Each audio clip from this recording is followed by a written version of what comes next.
또 후반부로 가시면서 이제 계속 인사부터 시작해서 네. 굉장히 많은 압박이 있었는데 안 두려우셨어요? 저는 이상하게 그런 게 없어요. 그래서 여기는 정말 내가 맞서서 싸워줘야지 내가 그냥 여기서 슬슬 물러나서는 안 되겠구나. 이제 그런 생각이 더 들었죠.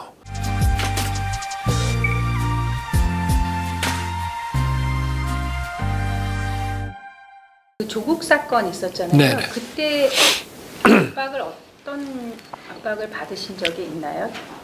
그 압박을 이게 이제 검찰총장이나 검사장이 좀 물른 사람이면 이렇게 하라고 그럽니다.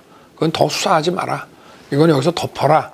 그런 식으로 오는 경우가 이제 있을 텐데 뭐 그런 게 안 통할 것 같은 사람들한테는 그 도저히 받아들일 수 없는 그런 제도를 막 이제 만들어 나가려고 하고 인사를 해가지고 그 사람 주변에 있는 사람을 막 쫙 날리고 그래서 손발을 이렇게 잘라가거나 그런 식으로 이제 하고.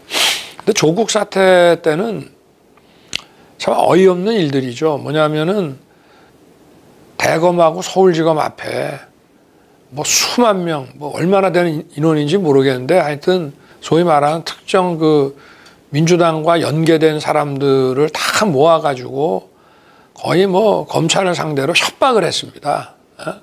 근데 이거는 자유민주주의 사회에서 있을 수 없는 일이거든요. 어떤 정권도 이런 적이 없었습니다. 그러니까 완전히 무법천지죠. 과거 같으면은 다 사법 처리될 일들입니다. 근데 정말 이 정권이 든든하게 뒷배가 돼줘서 그런지 주들 마음대로 해요. 그러니까 그냥 모든 게 다 무너진 겁니다. 내 편이면 다 오케이고 이번에도 보십시오. 저 공수처가 언론인 뭐 정치인 해서 지금 드러난 것만 각각 수십 명씩 이 통신 사찰을 했지 않습니까? 이거는 과거 같으면은 뭐 공수처장이 물러날 정도가 아니고 이건 뭐 보통 일이 아니었습니다. 자기들이 야당일 때는 더 했고요. 그런데 뭐 아주 천연덕스럽지 않습니까? 공수처가 도대체 얼마나 강한 기관이길래 저렇게 마음대로 합니까?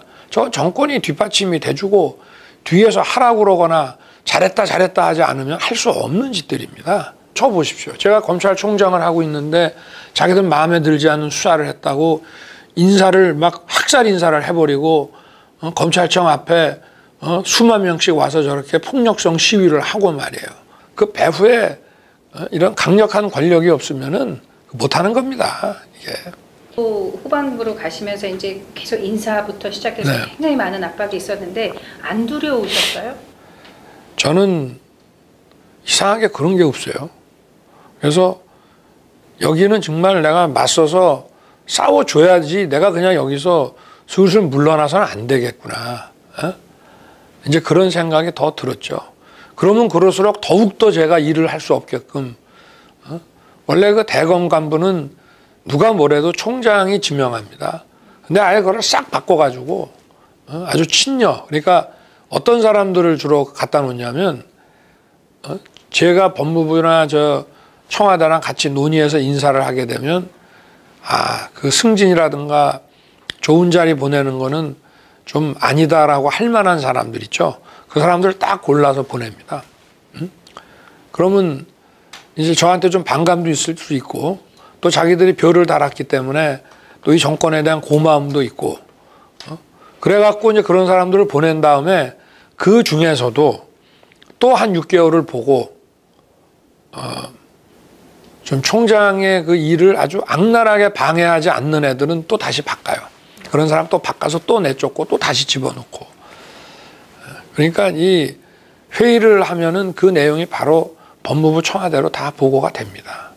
그래서 터놓고 하는 회의를 못하고 제가 뭐 이를테면 국정감사 준비 같은 것도 그냥 안 했습니다. 뭐 자료 같은 거는 원래 놓고 아주 늦게까지 토론도 하고 해야 되는데 어떤 문제에 대해서 제가 어떤 스탠스로 답변을 할지를 같이 논의를 하면 그게 바로 민주당으로 다 넘어가서 다음날 그렇게 나올까 봐 6시에 퇴근했습니다. 그랬더니 작년 국정감사 때 자기들은 밤 12시까지 했는데 우리 총장님은 일찍 퇴근하셨다 하대요. 라면서 비아냥거리는 여당 의원들이 있더라고요.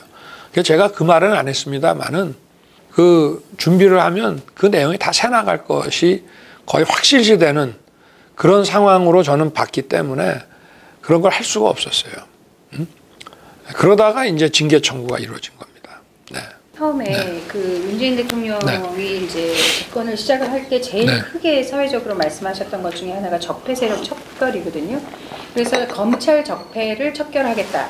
이것도 네. 하나의 아젠다였단 네. 말이에요. 근데 후보님께서 이제 검찰총장 생활을 하시고 이번 정권을 겪으시면서 문재인 정권이 말하는 적폐란 무엇이고 또 총장으로서 실제로 경험한 적폐는 또 어떤 것인지 말씀해 주세요. 적폐라는 얘기가 이제 좀 원래 적폐라는 게 어떤 개별 비리나 범죄 그거 하나가 문제가 아니고 국민들에게 계속 불편을 끼치고 고통을 주고 아주 구조화된 부패 그런 것을 적폐라고 하거든요.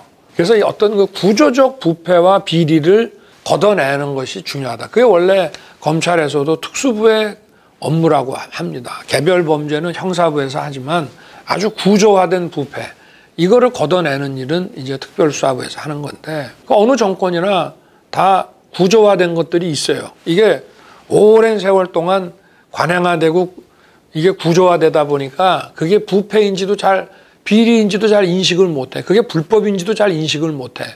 그러나 그게 사회적으로 어떤 그 불법적인 기득권 카르텔을 만들고 이익을 갖다가 독점을 하고 국민들에게 고통을 주고 하는 것들을 걷어내서 이 사회가 발전하는데 걸림돌이 안 되게 만들자 하는 거라 그 뜻은 나쁜 뜻이 아닌데 문제는 남의 정부 거든 자기 정부 거든 똑같이 해이죠. 그리고 대통령은 자기 정부의 비리라 하더라도 그거를 제대로 걷어내서 처리할 수 있는 그 시스템을 관리할 책임은 있습니다.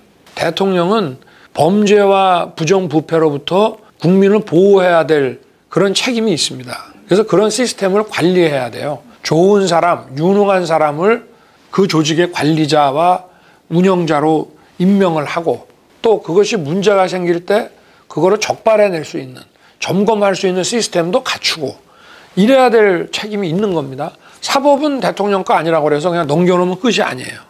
왜 외국 가면 판사 검사가 선출직인 경우도 많이 있잖아요. 선출직이 임명함으로써 국민의 의사가 반영이 되는 것이고 그럴 책임이 대통령한테 있습니다. 그런데 검찰이 사법부가 공수처가 이렇게 망가졌다고 하는 것은 전적으로 대통령 책임이죠.